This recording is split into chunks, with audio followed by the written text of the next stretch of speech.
We're spanning the globe from Fargo to Vegas to Peterborough. It's Dan, Kyle, and Todd, and the Toronto Blue Jays. I was going to say they're at the baseball winter meetings, but they're not, just their executives. And they lost out on Edwin Diaz. He's not going to become a Jay, Todd. Yeah, I mean, look, if the Dodgers have access to any of these free agents, we know that that's where they're going to end up. And I'm hoping that the rumors around Tariq Skubal joining them as well prove to be untrue. Otherwise, I'm not quite sure how we're going to play the season. But hey, look, credit the Jays. They made a big buzz and fanfare about the Dylan Cease sighting. They got Scott Boras to do a full 180, talking about how it's a glorious destination that all free agents should be exploring. And we know they have thrown their hat in the ring, not just to try and re-sign Bo Bichette, but to make a serious push for Kyle Tucker. But look, guys, I'm a little bit disappointed that the folks in and around the GTA couldn't disconnect the internet that Bo Bichette used to take that Zoom meeting with the Red Sox. They probably could have put a pin in all of that and given themselves a little bit of a competitive advantage. Yeah, Todd, let's just forget bullpen help, which is still going to be required. Bo Bichette meeting with a divisional rival, or having a call at least with a divisional rival in the Red Sox. That's pretty wide-reaching implications, not only for the Jays roster, but for their position in that division itself. For sure. The last thing you want to see is a player that you believe is essential to trying to get back to the Fall Classic, going to one of your division rivals. At the same time, look, if the Red Sox want to turn this into a bidding war and they're going to spend a lot more money to bring Bo Bichette's services to Boston, and the Blue Jays feel that they can take that money and allocate it somewhere else. We talked about it a couple weeks ago. At this point in his career, given the injury history, Bo Bichette's bat is much more valuable than what he provides as a fielder. And in my opinion, if you can get Kyle Tucker for the same price tag on a longer-term deal, I know it may not be what Blue Jay fans want to hear, but I think Kyle Tucker's bat gives them a bigger boost to anchor the middle of the lineup than what Bo Bichette can provide. How do the Rockies not enter the equation, considering Bo's dad played there and was a legend? I mean, look, maybe Dante has some ill will towards the Blake Street Bombers. What was it? It's him, Larry Walker, Andres Galarraga. I mean, a team that could put up 16 runs, but still had a 97% chance to lose 18-16 before they put balls in the humidor back then. You do wonder, but I don't think the Rockies have it in their payroll or their financial planning going forward to pay any player more than the league minimum. They get swept under the radar for how cheap they are and how poorly constructed that roster is, mainly because all of us love to direct our ire at the Pittsburgh Pirates instead. Yeah, the Rockies have not been part of the equation for what, 10, 15 years now? It's a long time. And I don't know if you guys have ever had the chance to go to a ball game there. Beautiful stadium right in the heart of downtown. You'd think if they could put a competitive product on the field. We know how sports crazy that town is. We've seen what they do year in and year out when the Broncos are competitive. We know what the Avs are and the Nuggets. It feels like the Rockies should be much better than what we see every single summer from them wearing the purple and black. What are you hearing about Kyle Tucker? The Jays are considered to be front runners. They had him tour the clubhouse. John Schneider was asked about it. He said they sat and talked baseball for an hour and a half, and he was very intrigued at how he discussed the game and how he approaches it. So these are all good signs that the manager likes what he hears, which you should like what you hear if you're going to pay a guy that much. I think there's legitimate interest from both sides. I know a couple of years ago when all of these big, highly priced free agents used the Blue Jays kind of more as a stalking horse than a serious consideration as an actual landing spot. I think Kyle Tucker has legitimate interest there. And the way that he kind of left the Cubs, it didn't feel like that was a marriage that was going to be able to get reconciled. So if the Jays can come in with a very compelling offer, you know, we haven't seen Kyle Tucker's name attached to any real destination other than Toronto. I think the Dylan Cease signing really illustrated that they're serious about bolstering the starting rotation. You know, Kyle mentioned the bullpen. Unfortunately, they weren't able to match the Dodgers' offer for Edwin Diaz. But I think Kyle Tucker would be a great place to go. You solidify two of your biggest needs, and at that point, you can begin to try and cobble together some of those bullpen arms, you know, whether it's a Robert Suarez or maybe even a player they're very familiar with, having watched him pitch for the Rays for all those years in Pete Fairbanks. Could they run back the same bullpen they had this year and compete at this same level? Is that even an option at this point? I mean, they can. Would it be in their best interest to try and give them a little bit more of a competitive advantage? I would suggest probably not.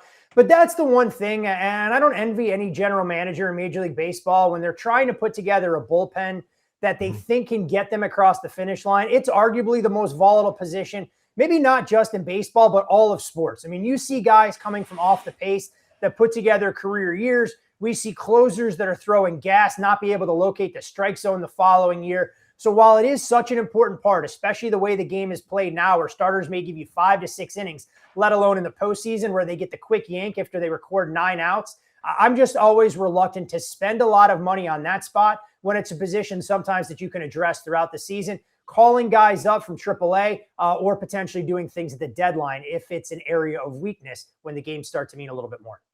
Furzy, give me your take on this. I talked to Keegan Matheson, our Jays insider, and he went out on a limb. He wasn't going out on a limb. He boldly stated baseball is hot right now. We discussed how people are still talking about the Jays. No one's talking about the Leafs. Is there that buzz that we witnessed up here all around baseball? Because it seems to be not losing any steam. In fact, it's gaining momentum. I think for you guys, it's a very different storyline. Look, in Las Vegas, baseball is more or less an afterthought. And we'll see if that changes when the A's land here and they play their first game in the stadium. Although looking at the way that this town has embraced the prospects of Major League Baseball compared to how excited they were when we got our first franchise in the Las Vegas Golden Knights, seeing the success that the Las Vegas Aces have provided on the hardwood. And of course, when you get the NFL and the 800-pound gorilla, I'm not sure baseball will catch on here, so I'm probably not the best person to ask. But if you guys are feeling it in Toronto right now and all that optimism after coming up just a few outs short of winning their first World Series in a generation, the Blue Jays need to try and capitalize on that. Although, look, guys, don't look now. We have to maybe be the ringleaders for the Dennis Hildeby to win the Vezina Trophy, given how well he's played over the last 3 to 4 games. Yeah, stick with Hildeby for a second here. It's obviously been a surprise to a lot of the fan base that he's been able to carry the load like this. Is this sustainable? Like, he's been playing as well or better than either of the other two options they've seen in net this season. I don't think it's sustainable at all. And it's no knock on Dennis Hildeby by any stretch, but oftentimes you can see guys come in and raise their level of play, let's say for 5, 7, maybe even a 9-game stretch, but then you begin to worry about them wearing down. And we're not quite sure what the timeline looks like for Anthony Stolarz to return. Joseph Woll, we know, has unfortunately been a Band-Aid. When he's out there, he's phenomenal, but the guy just can't stay healthy. And you see this regularly in the NHL. Guys that can raise their level of play, but when they're not used to those starters' minutes and being out there every other night or playing 2 out of every 3 games, you begin to worry about when their dip in play starts to come. And I think you have to ride the Hildeby wave while it's there, but he's going to have a much stiffer test, not necessarily against San Jose on Thursday night, but in Hockey Night in Canada when they play host to the Edmonton Oilers and the high-flying offense we're going to see from number 97 and 29. I was in attendance to see the shutout Monday night against Tampa. And I talked about this with Keegan as well. Excuse me. I was sitting with 3 buddies, one who used to play in the NHL. At one point, he turned to me during the game and said, "People pay money to come and see this?" As we scratch, there's no room to move out there. And the in-arena product put on by the Leafs, oh boy. Has it really gotten that bad? I mean, I've always heard that. I just forgot how boring it is. And I'm not there to see a Vegas type show like the Knights put on. It's cheesy, it's hokey, but you're like, okay, that was fun. Yeah. And I think that's the big thing that I have to give Bill Foley a ton of credit for, along with the other members of the Knights brass. They've turned every Vegas Golden Knights home game into an event. And in a city where you have so many entertainment options at your fingertips, I think you have to try and create that unique experience. And to your point, look, the introductions, the light shows, and everything else, they're not designed for the jaded hockey fans like the 3 of us that just want to see a good product out there played at a high level. But you can see the energy and the enthusiasm, the kids that rally behind it, the ridiculous caricatures that are there. And from having been to games at Madison Square Garden, the old Chicago Stadium, you see and feel some of that energy. Look, I have never had the privilege of going to a Leafs home game, but when you have people that follow the team and are diehard fans who call it one of the worst experiences in the entire NHL, not just during the regular season and the postseason for that particular price point. Look, it's not a ringing endorsement for a team that really should be all in, trying to galvanize everybody, given the lack of postseason success they've had as a franchise for the last 50 years. Here's the in-game production. They've got their in-game hosts asking fans questions, which you can't hear because the audio is so bad. And then when they aren't doing that, they have one guy going section to section, popping out of the stairwell and banging on a tiny drum. That's it. Hey, you know what? The question I have to ask, and forgive my ignorance in all this, do the Leafs have an official mascot? Yes, Carlton the Bear. Okay. So does Carlton go around and try and create, some sort of buzz? Can we get him to be like Cosmo the Cougar at BYU, jumping through hoops that are on fire in the middle of the ice? We tried to get a chant. We were yelling, "More Bear!" He's not available now because he's actually the third string goalie. He's up in the press box waiting for the call down after the next injury. So, hey, look, Maple Leaf Sports and Entertainment has to try and cut costs at every opportunity they have. So if you can have your mascot and the E-Bug being the same guy, more power to them. Brilliant. At least we have a knight that's out there banging a sword into a shield, trying to fire people up. And look, they make this guy go around town and do more appearances than Toolsy did at the peak of his media fandom. It's geared towards kids, at least out there. Here, you can't even afford to bring your kids to a game. And the people that can afford the good seats, they don't show up till the second period anyways. It's a terrible atmosphere. It really is. Dan's right. Yeah, not ideal when you want to try and create, some level of excitement around home games. And look, would it surprise anybody if that place was a mausoleum when the Sharks come to town, the Leafs lay an egg only to bounce back and beat the Oilers on Saturday? I mean, that would be vintage Leafs hockey. And I mentioned how there's no room to move out there. And now the Olympic ice in Italy is supposedly 3 to 4 feet shorter than it's supposed to be. So it's going to be playing like in a roller rink if they actually go ahead with this.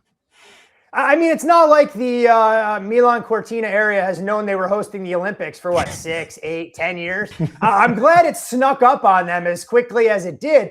And it's going to start to beg the question, do you feel comfortable buying an Italian automobile knowing if this is how the engineering throughout the country is going to work? Maybe it explains why Ferrari has struggled so much in F1 over the last handful of seasons. But look, the rink being the size it is, the players, credit to them. They're excited about going over there. They've said all the right things. My bigger concern is the sentiment of what Bill Daly echoed, that, the rink being shorter dimensions is one thing, but if the ice quality isn't up to snuff, somewhere along the way, you have to pull the ripcord. And I think it would do a huge disservice to all international hockey fans, given the level of excitement and that high compete that we saw in the Four Nations a season ago, hoping that momentum was going to carry forward with a little bit more at stake, an Olympic gold medal this upcoming winter. It would be a disaster because if they pulled the NHL players, they couldn't get other teams ready in time of supplementary players. So there'd be no men's or women's hockey at all. There's got to be enough expats floating around playing in the Danish Super We tried. League. And in you guys playing shinny in Rome. Yeah, there's got to be a couple of guys over there that we can insert into a lineup one way or another. I mean, FC Barcelona doesn't have a hockey program to go along with what we've seen, on the soccer pitch and on the hardwoods? How serious is this threat from Bill Daly, though? Is this just a posturing in order to get them to spend more money and absolutely take care of things, or is there a real chance these guys could be pulled?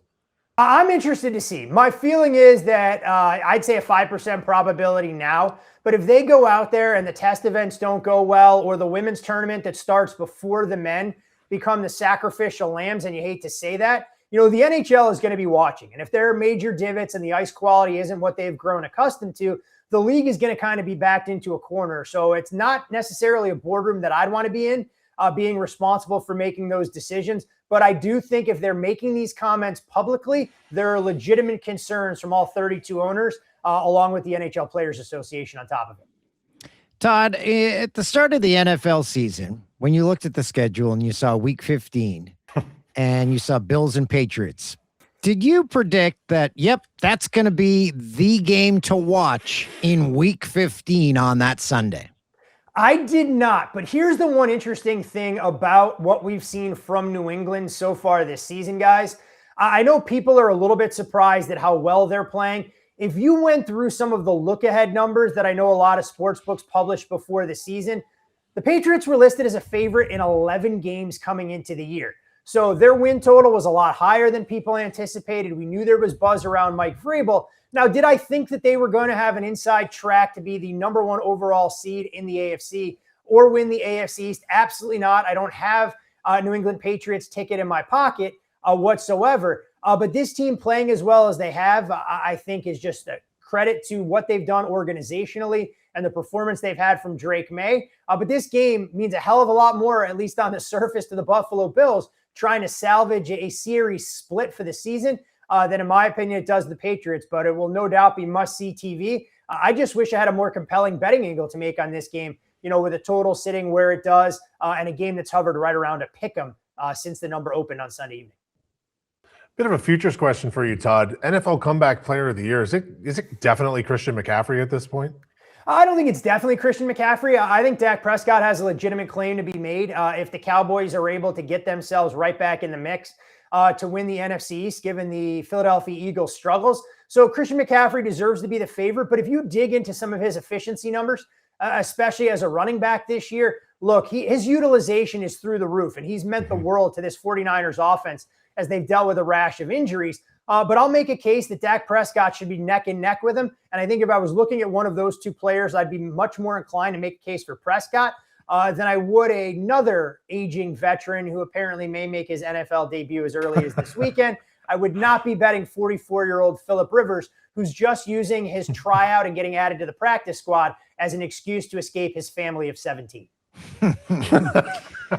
Biggest total of the weekend, Lions and Rams at 55.5. Hey, Toolsy, shout out to the Tennessee Titans and Cleveland Browns. Lowest total of the season, and the game goes flying over. That's the kind of thing I know that warms your heart last weekend. This game here, actually, the total opened lower in that 52.5 range, and I'm not going to make a case for going under the total. I think both of these offenses are going to have a chance to have a tremendous amount of success. This is a Lions defense that somehow is even going to be more banged up going into this game than what we saw on Thursday night.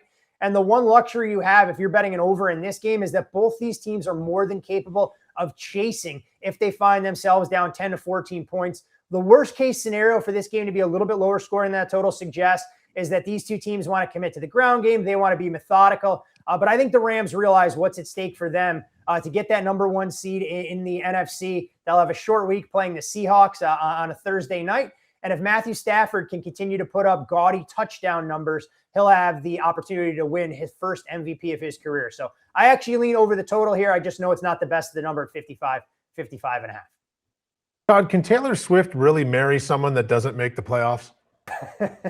She may be second guessing. I mean, he may provide the career limiting move that she hasn't made on stage anytime during her pop culture stardom.